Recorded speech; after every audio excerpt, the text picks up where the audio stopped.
Hey there guys, and happy whatever day it is that you're watching this video.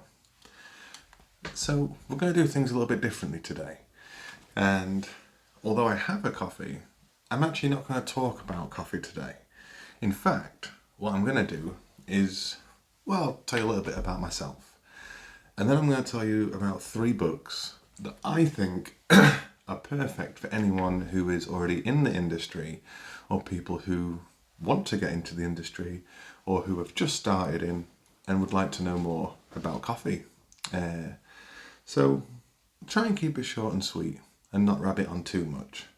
But for the time being, kick back, grab yourselves a coffee, and welcome to Today I Brewed.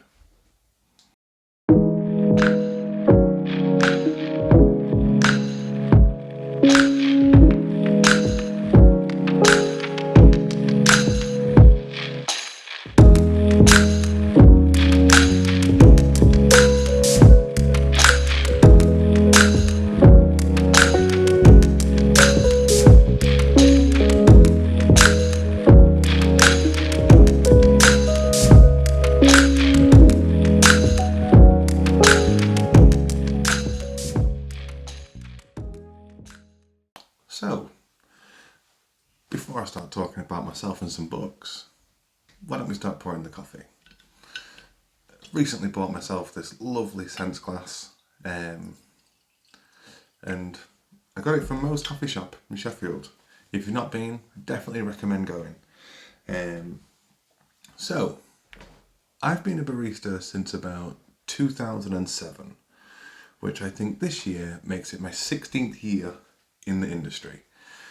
And what's funny is that when I started, I worked for Costa. That's where I kind of learned my barista skills.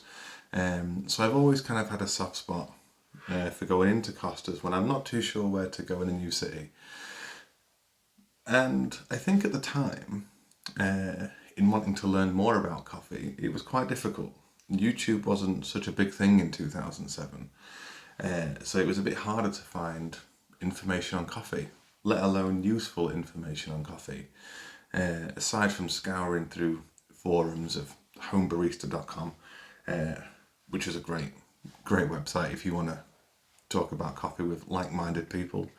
But the information just kind of had to come from books. Some were more expensive than others, which kind of felt a bit inaccessible. Some weren't so bad. So while I was learning, it was difficult to find the information that I wanted, or information that I didn't know that I wanted until I read it. So I'm going to take you through 3 books that, for me, are essential for baristering, basically. But this is just my opinion. Everyone else has their own, but for me, these books definitely are my favourite. So we'll start with this little number, which is called The Devil's Cup. And it was released in the late 90s. And I stumbled across this book from watching a James Hoffmann video many years ago. And he recommended this book for the same reasons that I'm going to recommend it to you.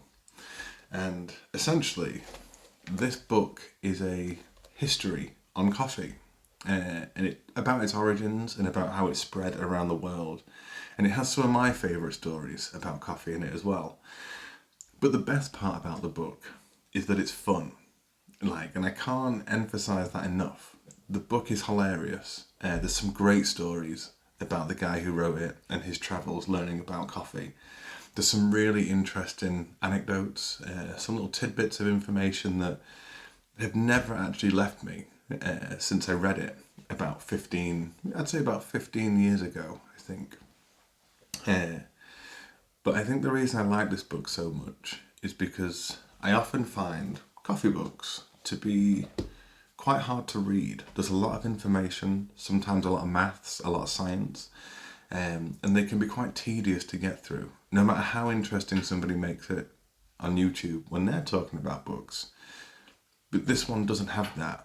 It's just a lovely history of coffee, and it's a hilarious history of coffee, which for people who are just starting out, I think it's nice for them to read a book that isn't just science and maths and how-tos on how to make the best espresso. This is just a book about history, written in a really fun way, and it helps us to understand why coffee has become such an important part of cultures all around the world. And not only that, I think it helps us appreciate the way that we make coffee, because we can see the journey that it's gone through and how it may not have ended up being one of the biggest commodities in the world as it is today. So I definitely recommend this book. It's called The Devil's Cup, and if you want a nice light read about coffee, this would be the top of my list. So what's next? It'd have to be this book, The Professional Barista's Handbook by Scott Rao. Apologies if I've mispronounced your name. So I got this book, I think in 2010, I want to say it's round about there, when I wanted to take coffee more seriously, when I wanted to learn more and understand espresso prep a bit better and a bit more of the science between espresso extraction. And this book actually has it. As you can see, it's not a big book. It's actually quite small in comparison to some of the coffee books that we see more recently. But what it gave me was a greater understanding of what I was doing. It helped me to understand why we prepare the espresso the way that we do, how we can benefit from learning about ratios, how we can understand that weighing by weight rather than volume is a much more accurate measurement of espresso. And I know it's something we get told a lot. It's kind of, we do it this way because. But this book tells you why. It gives you a lot of answers to the questions that we're just told when we start entering the coffee industry and start being a barista. Sure, all this information is probably now on YouTube. And that's fine. You can go watch YouTube all you want. I'm not saying you shouldn't and that you should just read a book. What I'm saying is that there's information in this book that really helped me become a better barista and learn things that I just didn't know. Sure, it was expensive at the time, but being the clever guy that I am, I got it as a Christmas present, so I didn't have to buy it myself. But also, it taught me the importance of checking our espresso as it's grinding, which sounds really silly in 2023. But when I was reading this in, say, 2010, and in the years before, I'd never considered that to be something that was important. You just assumed the grinder grinds and you end up with a great cup. It's also the reason that in learning about clumping while grinding espresso that I then started to take a paperclip into work so I could declump my espresso grounds before I put it in. Sure, it looked weird, but I kind of felt I felt super cool. I felt like Samuel L. Jackson in Shaft, carrying my paperclip around so I could declump the coffee.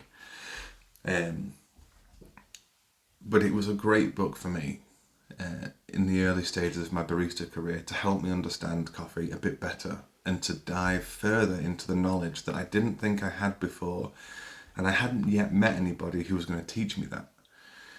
So I think this was my entry into what it means to prepare espresso properly, to what it means to take care in every step of the process, and learning why we do the things we do. Again, in 2023, some of the prep might be slightly different. We have tools that do it for us now, rather than using our hands. And in a post-COVID world, the tools kind of look more hygienic. But a lot of what I learned came from this book. And in terms of theory, this was the most important book that I read. So, I'm going to recommend, if you can find it and are willing to pay the money for it, this is a good book. It's definitely cheaper in 2023 than it was in 2010. So go get it.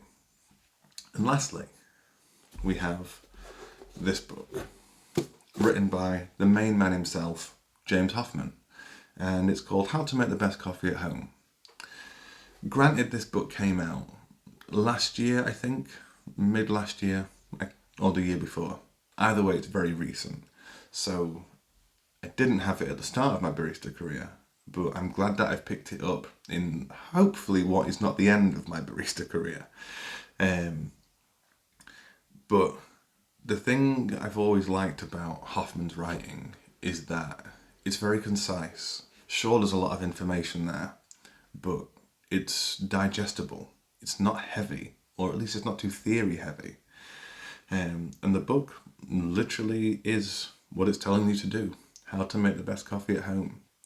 And I think in a post-COVID world, as we've seen the rise in home baristas, home machines, home grinders, a book like this is, I think, essential in learning how to do the processes better. Sure, some of the equipment is expensive, but there are models on the market that are affordable, that can at least get us started to see if we like doing things at home. And for this one, as someone who makes a lot of coffee at home and also at work, I've learned a lot, essentially. And it's weird because you reach a point where I think you know certain things, or at least know enough about the industry you're in. Whereas this book definitely taught me something new. It has a range of home machines in it. It has how to make espresso at home. It tells you about how to buy the best coffee for home. And this isn't in any way coffee snobbery. If anything, this is one of the most accessible and snobbery-free books I think I've found on the coffee market, because really all any of us want who enjoy coffee is to make better coffee, to find better coffee, and to drink better coffee. And this book tells us how to do that. It tells us about the cherries, the trees, about the roasting process. It tells us everything that we need to know on how to make coffee at home and also in the outside world. I think it's influenced me at this point because it's given me a fresher outlook on the things that I already knew. And also, many years ago, I met James Hoffmann, and it's probably up there on one of the best moments in my life. I fangirled. He signed my copy of the Devil's Cup, and I remember him giving me a water bottle, which I'm pretty sure I still have. Is that weird? Don't think it is. But I would also probably say that without somebody like Hoffmann, who was around when I first got into coffee, I don't know if I would have been as interested in coffee as I am. And very much like in this book, his approach is very open, very accessible, it's easy to learn. And that's why I think this one kind of makes the list, because it's just not heavy. And whereas it's not as fun as The Devil's Cup, it's still certainly fun in terms of a coffee book. And it's cheap. It's on Amazon. And you could probably get it tomorrow if you order it now. So, those are my 3 books, which I think are essential to somebody who's in the industry. And again, it's just my opinion. Some may think differently. But I find myself coming back to these books quite a lot. When I'm doing training sessions, I pick things out of these books because they're still relevant and they're still important. And if I'm stuck or I think I've forgotten something, these books kind of have the information that I feel like I need. And if not, we go to YouTube, because YouTube does everything these days. So yeah, in the 16 years I've now been a barista,